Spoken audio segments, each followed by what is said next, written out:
digamos, inserta sobre la gran producción poética que nos ha legado don Hernán Carrillo. Vamos a empezar en este momento para escuchar las palabras de un colega, un periodista de reconocida trayectoria como es Raúl Flores Díaz. Antes quiero yo señalar de que ojalá todo salga bien, el próximo año o este año podamos culminar una obra que se llama las revistas literarias, me parece. Es necesario porque, ¿qué pasa?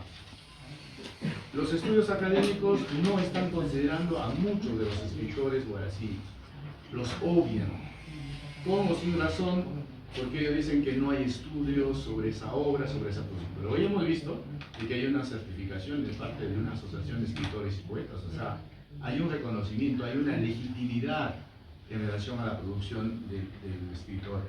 Entonces, eso podría ser un punto. El segundo punto es que tenemos también publicaciones de revistas culturales donde se ha difundido la obra de don Hernán Carrillo.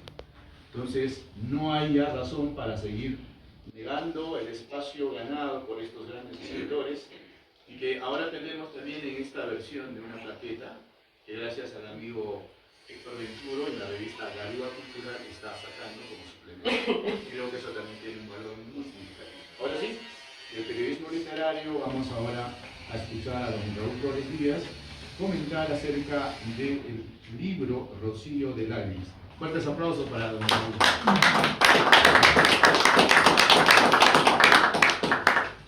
Muy buenos días.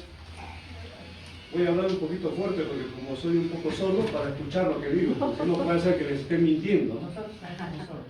Bien. Cuando estamos en una ceremonia como esta, de alto nivel moral, de alta superioridad moral, espiritual y cultural, estamos en un templo. Y este templo es nada más y nada menos que esta institución ha organizado, pero que nace de lo que era el espíritu también de Alejandro Collas Paupa, del gran Alejandro Collas Paupa. Entonces, en ese sentido, se construye un altar para dar paso solamente a cosas importantes como es esta ceremonia. Antes de, voy a aclarar una figura que es importante. El presentador, el maestro de ceremonias, es propiamente Edgar Palma Huerta, ¿no? Un pequeño desliz que es fácilmente confundible por el popular hermano que es Jaime Palma, pero es para aclarar la figura. Hablar de Víctor Hernán Carballido Chávez, yo diría que primero habría que brindar ante Dios un vaso de agua bendita, porque se trata de un ser extraordinariamente, escúchenlo bien, de una formación increíble, ¿no? de virtudes, de fe, de esperanza y de trabajo. Yo he tenido el gran honor de ser su amigo en diferentes momentos y etapas. Hemos vivido circunstancias, momentos muy difíciles, ¿no? Por ejemplo, después del terremoto, cosas por aquí, por allá, momentos de inspiración. Pero él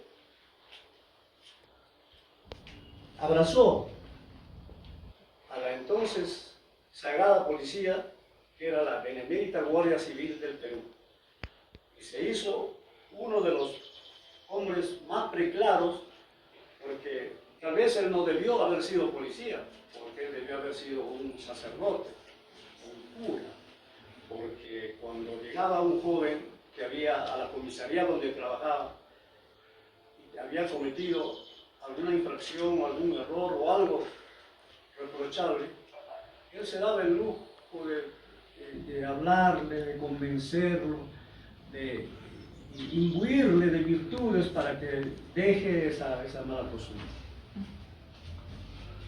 Víctor Hernán Carballido Chávez era un hombre muy sociable, no obstante era policía, pero su manera de ser era tan especial, por eso digo yo, era prácticamente un hombre sublime. como su niña, como su hija, no ha relatado, ha tenido grandes virtudes, y eso que han sido pasos muy gigantes lo que ha dado ella, ¿no? Pero si nos detenemos en alguno de estos, es que, por ejemplo, don Julio Carballido fue sargento de la Benemérita Guardia Civil y fue su tío.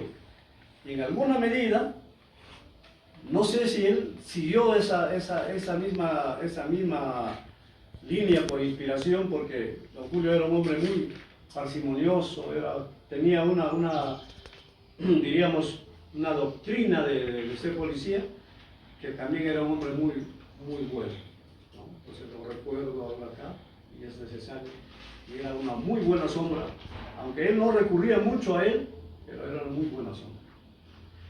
Esto me da lugar a avanzar un peldaño sobre la cuestión familiar. Es cierto que el papá se fue y él quedó con, a quien nosotros decíamos con todo cariño, Macaulay, porque tenía un poquito de distancia, era mamá Coli, pero el nombre propio de su mamá, cariñosamente dicho en el hogar y para los amigos íntimos, era Macaulay.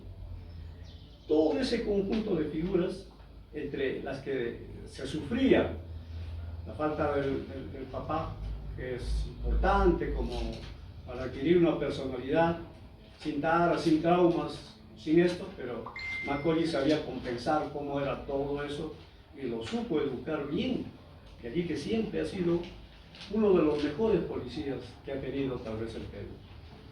Virtuoso, como vuelvo a repetir, un hombre muy honesto, muy preclaro, y que dentro de ese caballo enorme que montaba para avanzar en la vida, estribaba en dos cosas importantísimas, que eran su personalidad, en su sensibilidad, en su sublimidad.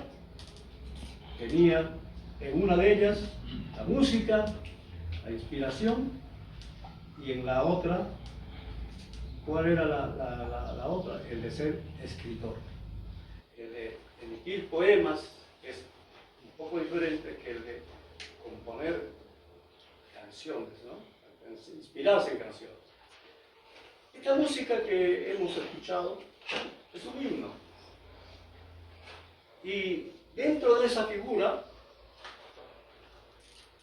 apreciaba, respetaba y creía en Alejandro Pérez Pauta. Él era el punto maestro de su guión. Alejandro Pérez Pauta.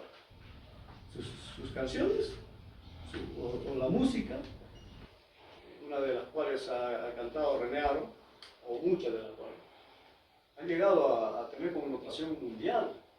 En Rusia, en Chile, en todas partes, por ejemplo, Ecos de Panamá.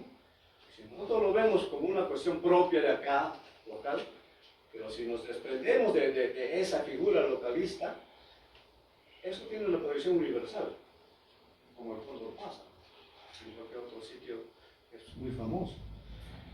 Entonces, avanzando un poco,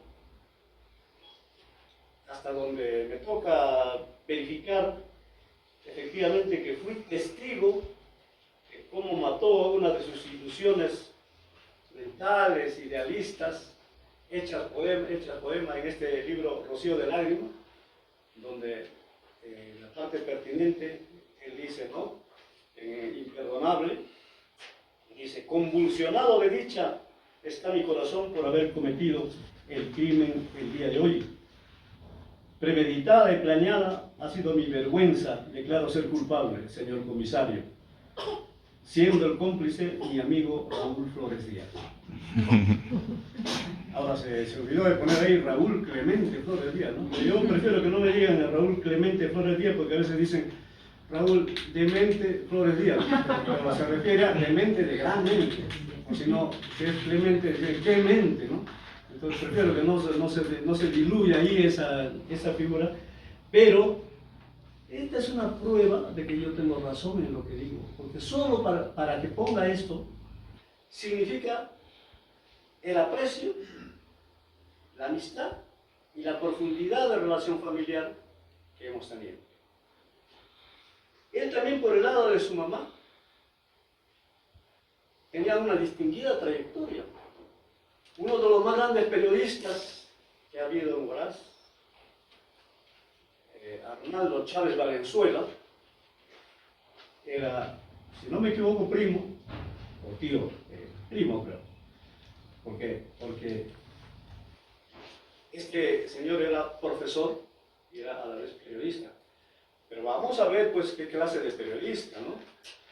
De aquellos que un error de ortografía o un error en la forma en que se conducía la personalidad del ser profesor, ¿no? Era pues un gran orgullo. Y su planta era pues admirable, respetable, ¿no? Entonces, esa era la correlación, digamos, que tenía en su vida. No ha estado huérfano de grandes familias, sino que él ha luchado por sí solo para lo que era propio, para lo que era su familia. Y terminó haciendo un local enorme ahí en Belén para que hagan las fiestas, los familiares y no sé cuánto, que este y lo otro, ¿no? Eso fue lo último que porque yo luego me tuve que ir a otros lugares. Voy a finalizar retrotrayendo un poco esto de la producción literaria. Hacer 4 libros no es fácil, o más, no es fácil.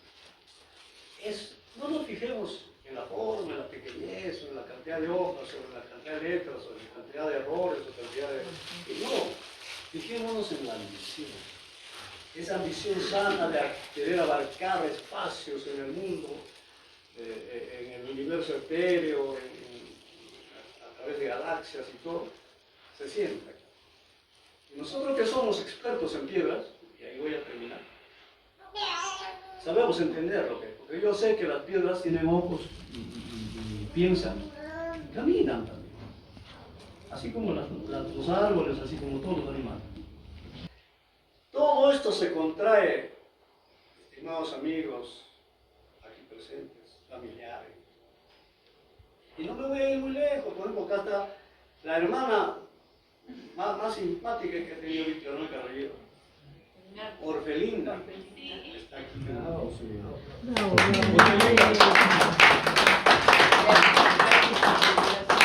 Y me voy a extender un poquito. Orfelinda, su hermana que lo quería mucho, siempre. Un día descubre que a Víctor Hernán Carrillo Chávez lo habían operado del apéndice de emergencia y había gastado un montón de plata, porque él no se confiaba mucho en el seguro. Y ella, como era jefe, estaba encargada de la jefatura de laboratorio del Hospital Víctor Ramos Guardia, se entera que a su hermano lo habían operado con gusto. No era apéndice, simplemente eran gases, creo.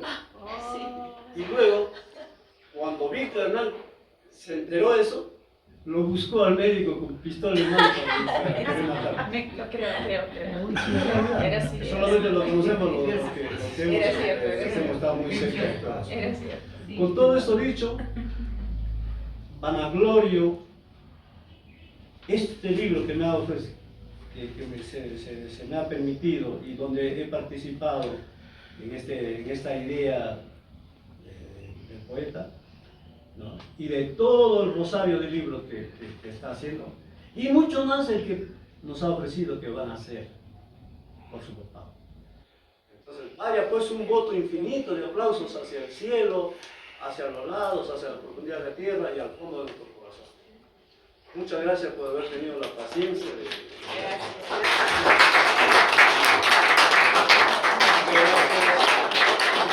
Al periodista Raúl Flores Díaz. Vamos a proseguir por estos recuerdos y además por la reseña que he hecho muy importante de esta primera producción. Seguimos con el programa y a continuación vamos a tener la participación de un gestor cultural, también hombre ligado al arte, a la literatura. Él es director de la revista Garúa Cultural desde el año 2008. Está aquí dentro de este estudio que hemos hecho también de las revistas culturales que se publicó el año 2023 y que ojalá haya una pronta revisión para también comprender a otras publicaciones. Bueno, voy a permitir un poco la lectura brevemente de esta revista cultural fundada fundada en el año 2008. Cargo Cultural es la publicación a cargo de Héctor Ventura Rodríguez, seguido de Rodolfo Albaiza Nazario, que a lo largo de estos años ha publicado ya más de una decena de ediciones. Lo importante de esta publicación es su firme apuesta por la literatura. Los personajes históricos como Atusparia, Algueras, entre otros, poseen una buena base de datos, además de una selecta información. A diferencia de otras revistas culturales, Granúa posee entre sus colaboradores a Joaquín Sánchez, prolijo escritor de poesías, además de contar con el apoyo de la Casa del Poeta Peruano, representado por Domingo Guamán Sánchez, además de colaboradores como Erasmo Sochachi Mendoza. Bien, entonces, en la edición anterior, don Héctor Ventura nos pudo ofrecer una plaqueta dedicado también al desaparecido poeta Juan Rodríguez Malqui con sus taquis de combate. Ahora estamos rindiendo homenaje a don Juan Carrillo. Recibamos a Héctor Ventura con fuertes aplausos para su de la obra Sed y Hambre. Adelante. Muchas gracias. Primeramente, permiso al maestro doctor Yehudi Colles. Muy interesante por brindarnos esta casa, biblioteca museo de la resistencia andina, se denomina así, y pienso de que es una manera de descentralizar nuestra cultura en la ciudad de Huaraz, porque también es importante, ¿no?, de que Huaraz siga creciendo en el ámbito de la cultura. En segundo lugar, mi agradecimiento y respeto también a la familia de nuestro ya renombrado escritor Víctor Hernán Carballido, todos sus familiares también. Desde hoy pues, pienso de que hay que continuar con este trabajo y la cultura no debe morir, al contrario debe renacer, debe aflorar, porque tenemos muchos personajes que como Hernán están en el olvido, ¿no? Y gracias a nosotros y gracias a ustedes tenemos que continuar con esta labor titánica, porque Huaraz se merece otro lugar, se merece estar al lado de las grandes urbes donde la cultura crece. Bueno, en esta oportunidad he tenido que un poco disfrutar de la narrativa de Hernán, una narrativa muy hermosa que se titula Sed y Hambre. Dice, no, posiblemente él ha tenido que chocarse con las piedras angulares de Puno, y nos hace recordar mucho al escritor, al dramaturgo Víctor Zavala Cataño, que tiene bastante influencia en el trabajo de Hernán. Entonces, como él fue a Puno, prácticamente se codió con Zavala Cataño. Ellos se han conocido de la misma manera. Cuando vamos a leer la Yunta de Zavala Cataño, nos habla de la sequía en Puno, porque el sur del Perú se declaró en sequía y fue terrible, donde Zavala Cataño en la Yunta nos habla de que la Yunta, que los toros lamían la piedra por la sed, que los puquianes habían desaparecido en Puno. Y esa misma manera es el trato nuestro escritor huaracino, Víctor Carballido, cuando dice, no, chucu, chucu, chucu, chucu, chucu, chucu, llega el tren a Puno. Y dice, así empieza la obra. Todos los pasajeros descienden del tren. Y el profesor Fidel es el último en bajar del tren. Él desconoce, es un profesor nuevo y se va a Puno en busca de trabajo.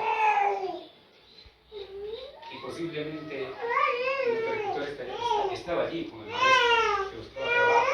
Como él también trabajaba allá, se iban a Puno y viajaban a tren. En este sentido, el maestro Fidel busca dónde hospedarse. Busca por allí, ubica un hostal donde se va a quedar hasta el día en que tiene que conseguir un trabajo como profesor. Y justamente llega en esa fiesta de algarabía de la Candelaria. Entonces se emociona Fidel, el profesor. Dice que es una maravilla, tanta danza, música, folclorio. Nunca visto en Huaraz, nunca visto en nuestra parte. pero en Puno, pues la Candelaria era desde esas épocas una fiesta patronal muy inmensa. Entonces pasan los días, el maestro Fidel consigue un trabajo fuera, en una zona rural, muy lejano de la ciudad de Puno. Y eso, pero antes en la festividad de la Candelaria, con sus ojos, como también reza Hernán, hace mucho trabajo desde el romanticismo, ¿no? Aflora bastante el amor, la belleza, ¿no? Escondido dentro de su estética poética. Entonces, el profesor Fidel ve a una de las chicas hermosas en la danza de la Candelaria. Y un sabio maestro dice, ella va a ser tú. Entonces sigue el trance de esta novela, de esta narrativa sevillana. El profesor se inspiró, buscó su trabajo alegre por allí. En una de esas clases, ya de su rutina, de sus clases diarias, el maestro Fidel ubica a la misma chica que lo había visto por primera vez en la fiesta de la Candelaria. Ella era hermosa, bonita, adolescente. ¿Y qué tal, no? Cuando Hernán dice, ¿no? Hermosa linda puneñita, dueña de los vientos de la altiplana, donde la neblina besa el licho, si me convirtiera en gavilán, hoy mismo te robaría. La chica se llamaba Ñaua. Entonces el maestro ya se familiarizó con Ñaua en la escuela. Pasaron los días, los meses. Entonces el maestro, con respeto, ¿no? Siempre nervioso, porque era un poco también prohibido la disciplina y todo, enamorarse de una alumna. En ese aspecto la narrativa de Hernán es bastante sublime, ¿no? En ese trance se viene la catástrofe de la sequía, pues. Se declara, los periódicos todos anuncian de que se declara el sur del Perú una sequía atroz. Entonces se va debilitando el mundo social. Allí, por ejemplo, como Zavala Cataño habla de los hacendados, también en Puno lo había. Y Puno, justamente Zavala Cataño escribe en Puno. Entonces, los hacendados empezaron a absorber a los campesinos, a dominar, a maltratar. Y entonces allí es cuando Hernán también busca justicia, como lo hizo en su poesía por acá. Entonces a él le duele en el alma de que por este cuento de la sequía, por falta de agua, se aprovecharon de la población, las autoridades y muchos más. En ese trance muere la abuela de la alumna. Entonces en ese dolor, ¿no? Todos acuden allí a la casa de la abuela, a la despedida.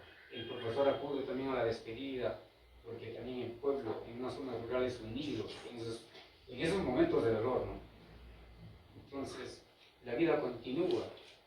La alumna termina sus estudios de la escuela, ¿no? El profesor sigue. A continuación, muere el abuelo. Y la sequía seguía, el hambre seguía. Aún era más caro. Allí el profesor Fidel hace un juramento a Ñaua, juramento de amor, por primera vez el beso sagrado de ese néctar de que el hombre buscaba, que el maestro buscaba. Una era joven de 22 años y la alumna de 16, 18 años. Entonces seguía el colapso social.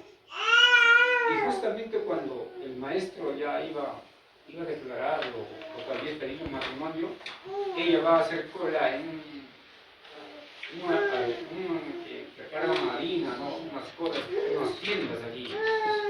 Entonces el comerciante se aprovecha de la alumna, que era bonita, ya estudiaba.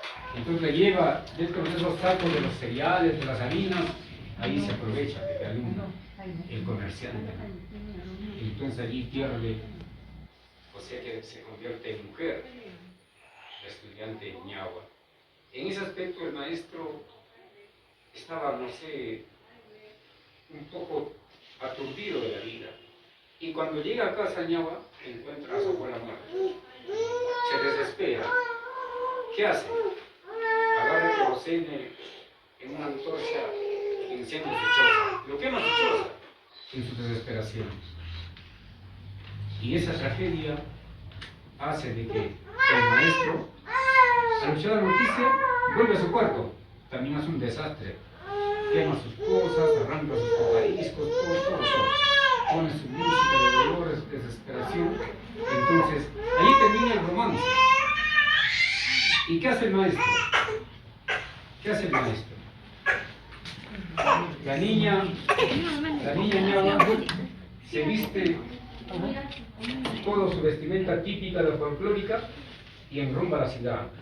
Deja en escombros las chozas, todo, porque tampoco ya no había ni el cultivar que tenían, ya no había los animales que habían cultivado desde antes.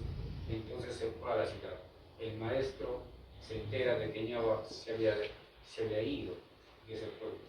El maestro renuncia de su trabajo, agarra su mochila también y te vuelvo a otro lugar.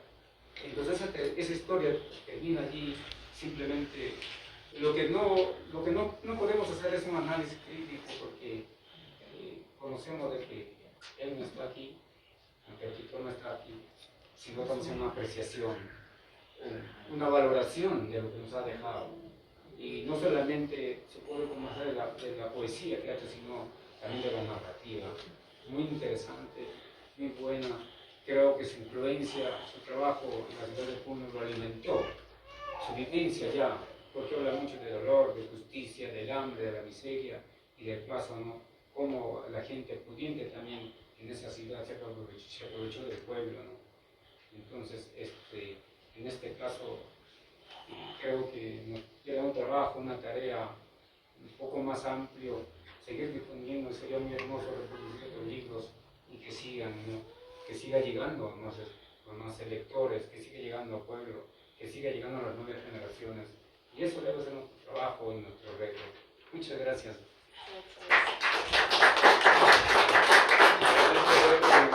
Nuestra reseña de la segunda obra. Vamos a continuar porque en esta mañana de Sábado Gloria y sobre todo de un sol espléndido y en el marco de esta reunión amical, familiar, están los de la familia, digamos, de escritores.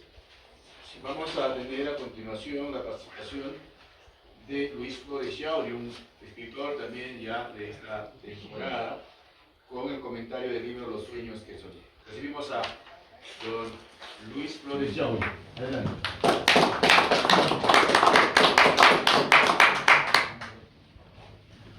Bien, estimados concurrentes, con el permiso de la familia Carballido Chávez, me voy a dar de repente el espacio para poder compartir lo poco que he leído del material que se me ha entregado. Antes quisiera también remarcar que me encuentro, ¿no?, con escritores, con historiadores, de repente ya de antaño, que conocen, han hurgado bastante sobre Huaraz, sobre su historia, sobre su cultura, sobre sus ilustres personajes. Bueno, yo estoy entrando a esa etapa, a ese trabajo, y de repente con ciertas dificultades, ¿no? Es que cuando yo me formé soy docente, estudié en la UNASAM, y por acá pasábamos, ¿no? Y ahora reflexiono, ¿no? Y digo, ese tiempo cuando yo era estudiante, a partir desde el 2000 en adelante, pues nos faltaban materiales, ¿no? Y ahora me doy cuenta que abunda, sino que no se ha llevado de repente, ¿no?, a la difusión, a la publicación, aunque sea en fotocopias, ¿no?, de conocer a los escritores guaracinos. En ese sentido, en ese marco, voy a hablar del libro titulado Los sueños que soñé con poemas, del autor Víctor Hernán Carballido Chávez. Ya lo han indicado, ¿no?, los que me han precedido, de que el autor, pues, de profesión policía. Entonces eso también me lleva, ¿no?, a pensar, es de repente uno de los pocos, ¿no?, efectivos que ha abrazado la literatura, el estudio, porque para escribir un solo libro te toma tiempo, esfuerzo dejar de repente muchas actividades y dedicarte a eso. Y ahora lo que veo tiene buena cantidad de materiales que está pues a nuestro alcance, ¿no? Para poder leer, estudiar, difundir. Los sueños que soñé tiene dos partes.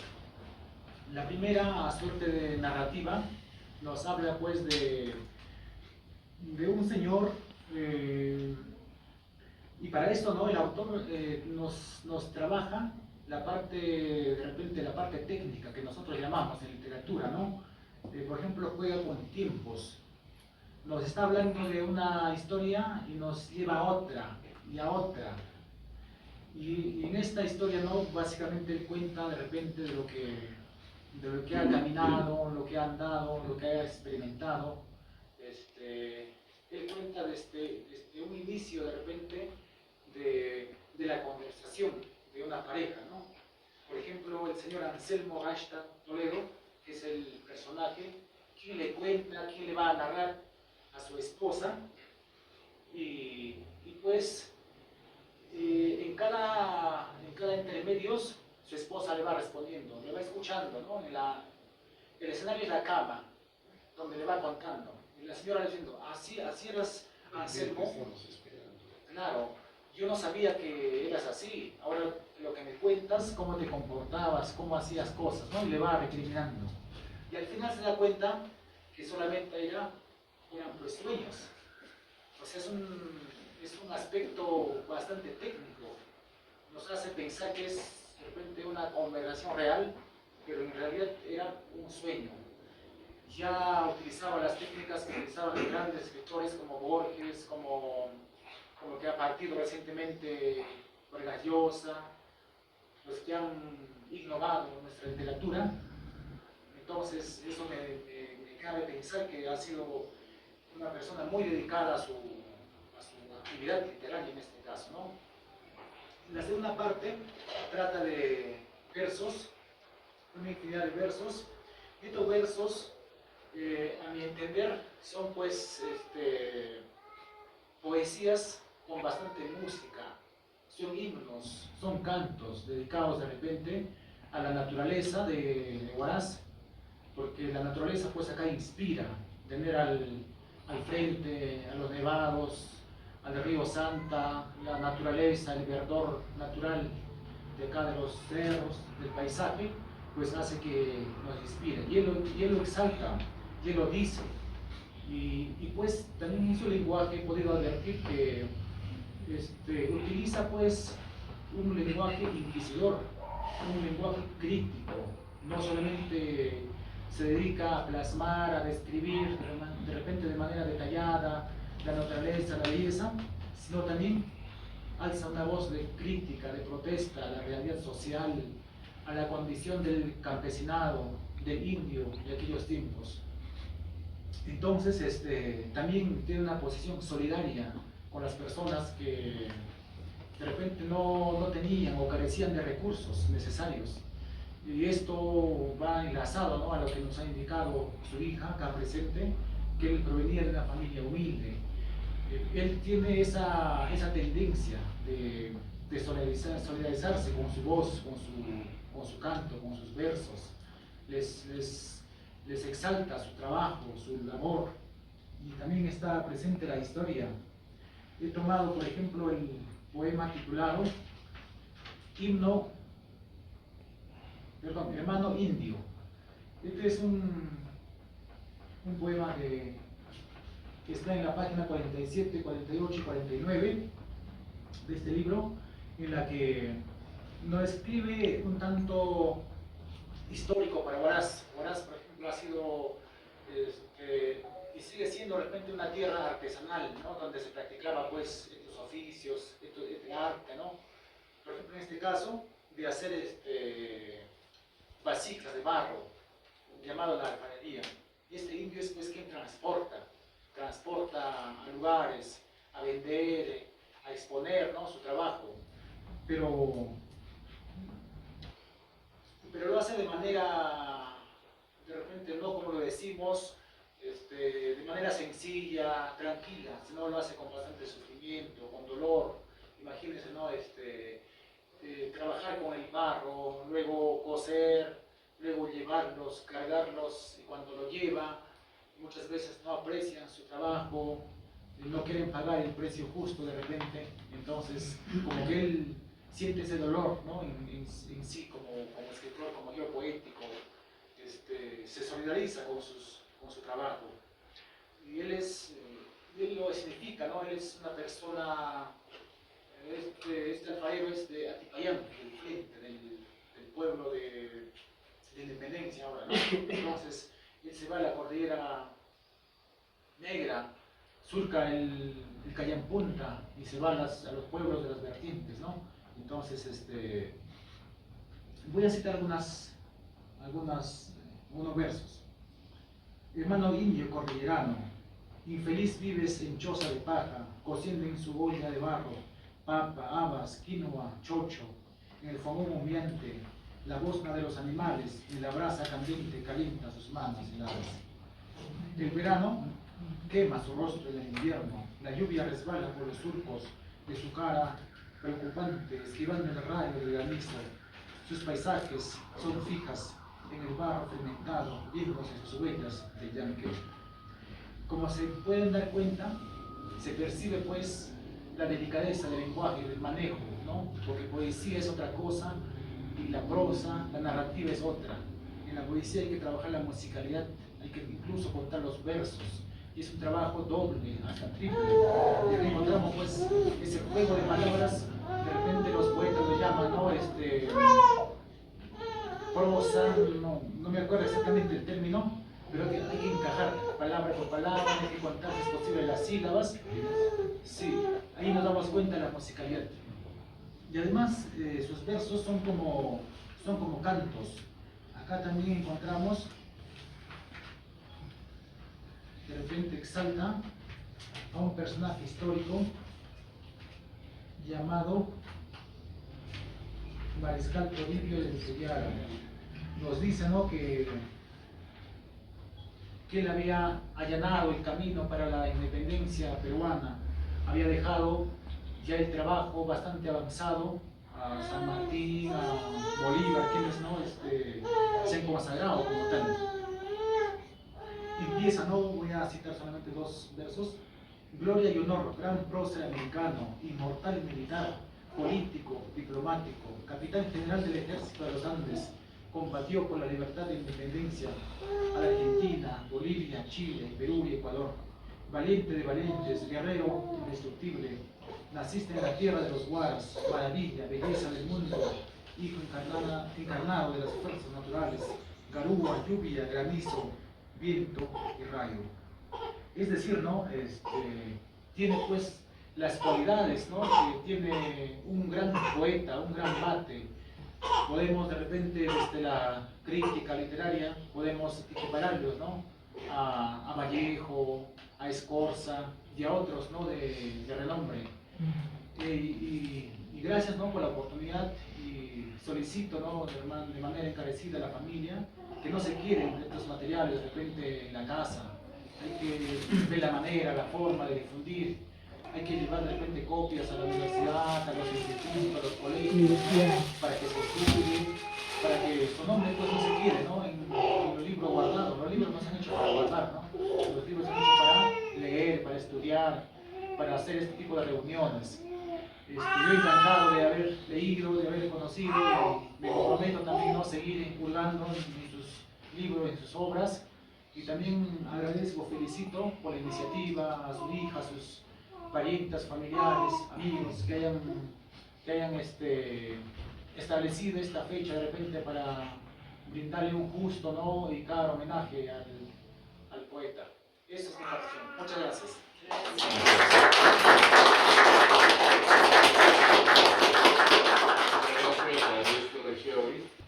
Bien, uno de los grandes responsables para estar de persona en estas circunstancias ha sido nuestro amigo Giver García. Él es un bibliotecólogo formado en las aulas samarquinas, pero más que eso es un preocupado por la cultura, por la identidad. Es en esa medida también director de la revista La Página Azul, el libro azul de Giver, nos ha legado también muchos estudios acerca de personajes, de escritores. Y bueno, cada vez que llegábamos a la biblioteca municipal donde él venía desarrollando su labor, nos dábamos con esta sorpresa de que no podíamos, digamos, contar con toda la bibliografía que gracias a Dios hoy está aquí en exhibición. Apenas contábamos en la Biblioteca Pública Municipal 2 obras de Hernán Carrillo. Y eso es un problema porque ¿cómo se puede hacer una investigación si no tenemos toda la producción? Es una limitante. Como dicen los grandes críticos literarios, si no hay el corpus, si no hay el texto, es difícil analizar esa obra. Pero gracias también aquí al escritor ya nos ha dado más o menos algunos lineamientos sobre los cuales se debería ya hacer todo un estudio de toda esta producción. Pero para eso se necesita el texto, la bibliografía.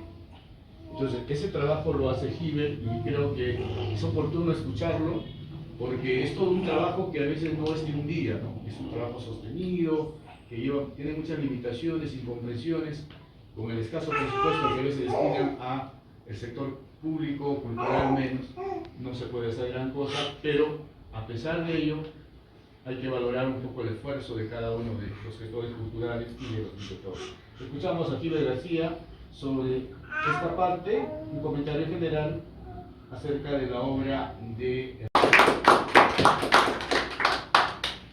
Agradeciendo al señor Yehudi Collas para poder participar en este homenaje al poeta y compositor Víctor Hernán Carrillo Chávez y también con la presencia de su hermana, de su hija y de los familiares, es que me pareció importante también integrarme a este homenaje, toda vez que también conocí en algún momento a don Víctor Hernán, porque él fue de la Guardia Civil y mi papá también fue de la Guardia Civil y a él lo conocí por los años 74, 75, 76, primero cuando trabajaba en la comisaría que estaba en la avenida Centenario y luego de vez en cuando ya lo veía en la comandancia y siempre me parecía una persona muy amable. Obviamente se acercaba y nosotros, yo siendo obviamente todavía un niño, se acercaba y bueno, no me daba la bienvenida como se iba a otros lugares donde él estaba o donde estaba mi papá y me daba la mano. Bueno, recuerdo una persona muy amable, ¿no? Y me parecía, obviamente, parecía que una persona con bastante espiritualidad, digamos, ¿no? Que se notaba desde aquel momento. El valor de Hernán Carrillo Chávez reside en que empieza a publicar en una época gris, cuando Huaraz se encontraba entre escombros y polvo del cataclismo del 31 de mayo de 1970. Y en medio del desastre y de la intervención de los militares gobernantes, que no entendían la idiosincrasia de los huaracinos y se empeñaban en arrasar todo para no dejar ningún adobe sobre piedra, aparecen los libros de Hernán. Eran tiempos en que los sobrevivientes se ocupaban de tener un pan y un techo, y aún con el olor a muerte en cada paso cohabitábamos con la esperanza en ciernes. El año 72 publica Hernán su libro donde hay un poema que dice: tierra mía, comarca de los Huaraz, que duermes con tu silencio sepulcral, junto a los escombros de nuestras desgracias. Me quito los zapatos de los pies, descalzo, de rodillas te venero y te beso. Y en cada descanso del infortunio, Hernán procuraba también enviar por los vientos sus versos como estos: la garúa de la lluvia invernal es mi única fiel compañera, que cae como gotas de rocío de lágrimas. Versos que buscaban reconfortar el alma con disquisiciones de amor y desamor, de alegrías y tristezas para respirar la vida para vivir. Versos que, como lo dice en el prólogo de su primer libro, los empezó a escribir desde los 14 años. Por eso es que son versos, digamos, básicos, elementales, ¿no? Pero escarbando allí, encontré justamente estas líneas que acabo de leer, que son hermosas. Sus primeros libros aparecieron en una región, entre comillas, que está en el prólogo, región desprovista de las más elementales fuentes de cultura. Como digo, según se lee en el prólogo de su primer libro de 1972, Rocío de Lágrimas. Aparecen cuando era necesario avisorar no solo esperanzas, sino también voluntad, fortaleza y empatía social, que Hernán, con su aguda sensibilidad, nos otorgó a través de líneas sencillas, propias de un poeta en formación. Su segundo libro, de 1984, sigue la senda del primero, con esas nostalgias de amores no logrados y despedidas eternas, aunque también hay esos poemas que incendian las conciencias por las injusticias que ve con sus propios ojos. Y su relato, Sed y Hambre, que denuncia la pobreza y las injusticias de los campesinos del mundo, que ya lo explicó también nuestro compañero. El tercer libro de 1993, Los sueños que soñé, inicia con un relato que recuerda su infancia y adolescencia a través de un personaje travieso, rebelde, Anselmo. En los poemas de este libro ya se siente la madurez del escritor, tanto en su voz ideológica como en el literario. Cito: Señor, Nazareno misericordioso, Hijo único de Dios, Creador del universo infinito de la vida y de todas las cosas, visible e invisible. Fuiste elegido para redimir el mundo. Y prosigue con él. Otros párrafos encontrados que me parecen de antología es la siguiente: me he convertido en grano de arena, fusiforme, partícula desintegrada en el desierto caldeado, levantado por la brisa del mar, movido por el viento, pisoteado por juramentos.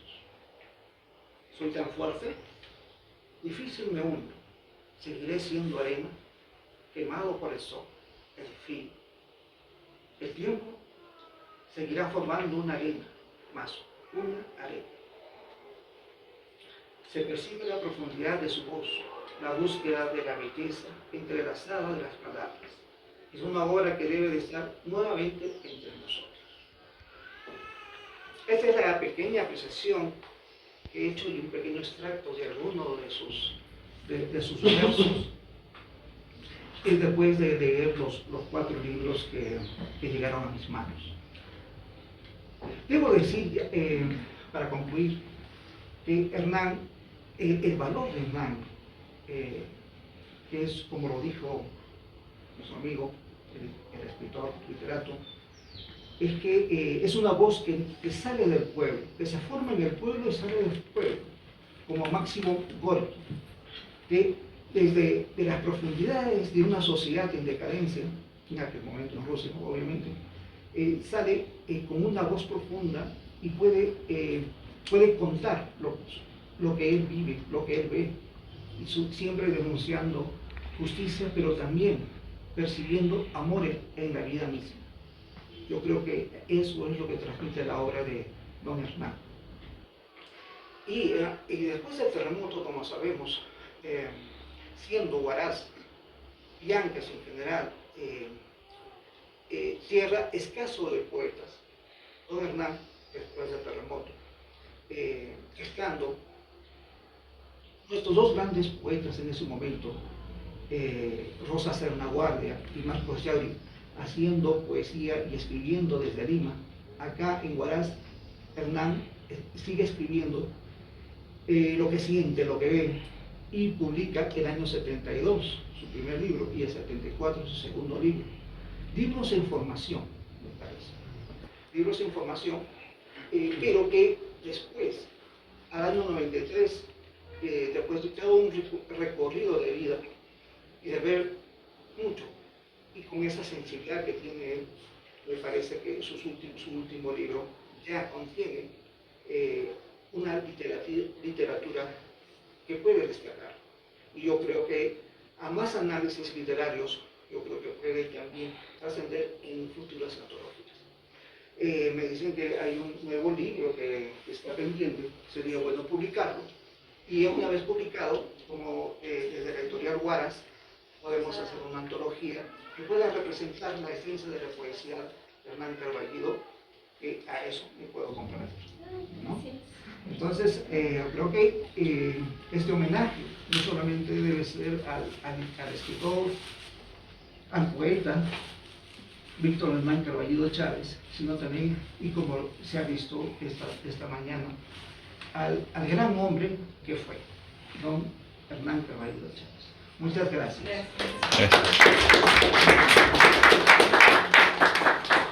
Muchas gracias, Iber. Creo que ya hay compromisos, hay tareas pendientes y esperamos que todo lo que hoy se ha dicho acerca de la vida y obra de Hernán Carballido Chávez pueda también servir para ir avanzando en ese mismo derrotero. Bien, a veces es difícil, digamos, seleccionar a los autores a qué generación pertenecen, ¿no? Básicamente, entre los estudios o críticos literarios hablan de las generaciones por la edad, por la fecha de nacimiento. Sin embargo, lo que ha dicho Gibe me parece importante subrayar antes de cerrar esta parte, de que en Huaraz, al igual que otras regiones, ha estado marcado por hechos trágicos. Uno de ellos el 13 de diciembre con el aluvión, luego el 31 de mayo de 1970. Hay un antes y después del terremoto. Hay escritores antes del sismo, hay escritores después del sismo o post-sismo, como seguramente también lo hay escritores post-COVID, como nuestro amigo Ken Sánchez, que ha sacado también Lívida Vida, y es una poesía muy sentida de esos momentos de enclaustramiento, de sufrimiento, de dolor, pero que a través de la poesía logran, digamos, decirnos algo, ¿no? Que queda como constancia de lo vivido. Es por eso que sería bueno replantear también los cánones, los patrones para estos estudios literarios, para no dejar a ninguno fuera. Creo que es de justicia también que Hernán Carballido Chávez esté en uno de los grupos literarios. Aquí tengo el libro de Un río que no cesa, poesía amorosa, que es básicamente un estudio que hace Antonio Cáceres, pero que está incompleto porque no toma en cuenta las revistas literarias. Parte sí de una fecha importante, que es la publicación de Piedra y Nieve de Marcos Yaurín Montero, del año 56. Pero del 56 al 70 pasaron muchos años. Y hay escritores que no abandonaron su hogar, sino que se quedaron para dar testimonio de lo que ocurrió a través de la poesía, de la narración. Creo que entonces no solamente el señor Cabel y la generación del 31 de mayo serían nuestros representantes, sino que habría que ir ampliando esos estudios de la crítica literaria y de poder amalgamar a la mayor cantidad de escritores, sobre todo teniendo en cuenta esta vasta producción. Hay tareas pendientes, esperamos que eso, o que esta reunión haya servido para que se tome mayor interés, se pueda publicar también esa producción inédita, porque el hombre finalmente, el estilo es el hombre, y el hombre tiene una forma de producción que va evolucionando.